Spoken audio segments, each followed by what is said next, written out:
kalimat Sunda silih asah silih asih silih asuh disimpulkan jadi Siliwangi ya.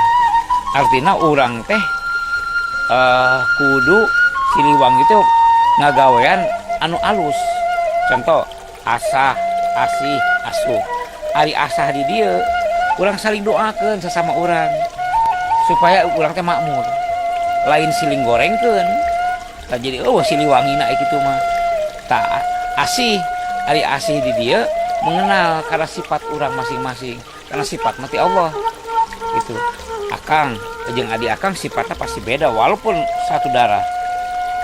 Tapi lamun saling kenal mengenal sifat akan memaklumi lamun egona muncul eta da memang si eta mah kitu sifatna.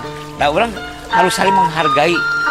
Nu tadi siling doakeun, nu kadua saling hargaan masalah sifat. Nu siling kanyahokeun. Asuh di dieu. Lamun nu ieu jeung nu ieu egona masing-masing teu bisa siling elehan, nya eta urang kudu siling elingan. Tepat ulah kitu. Pan urang mah orang Sunda, kudu silih asah, silih asih, silih asuh. Naon eta teh contoheun batur. Cing mun urang paparaseaan dicontoh ku batur hade tu. Tapi lamun urang istilah mah siling elingan, silih tepak, ngaranna ge jelema pasti kakurangan mah aya wae gitu nya. Tah didinya tugas urang teh arah jadi manusia. Asah, asih, asuh. Mantap di dieu teh aya 5 perkara tina Siliwangi teh asah, asih, asuh. Nu duana aya nu gali ini jati diri urang. Mantap di Sunda aya lambang hideung bodas. Naon hideung bodas teh? Kira tugas manusia. Aya nu hideungna Allah nyiptakeun alam semesta ieu rek saha nu ngolahna. Ngan aya hiji makhluk anu siap sanggup. Kami ya Allah saha eta ruh, ruh teh pan gaib. Mantap Allah nyiptakeun jalmi pertama Nabi Adam alaihissalam dina unsur bumi. 4 unsur taneuh, cai, angin, api. 4 unsur alam dicanak dina setiap penjuru dunia.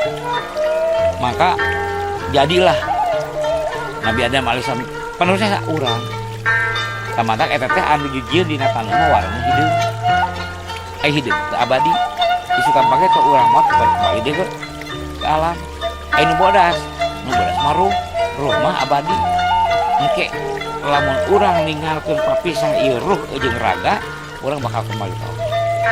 Cik Allah Aisyah geus nyebut sanggup jadi contoh di muka bumi. Naon nu dilakukeun? Eta bakal diperintah pertanggungjawaban. Berat jadi manusia teh jadi contoh. Mantap urang teh jadi manusia teh berat jadi contoh. Ya gitu ya. Jadi kembalikan tadi asah asih asuh, asah asih asuh, lakukanlah kebaikan hirup teh sing jadi contoh keur batur.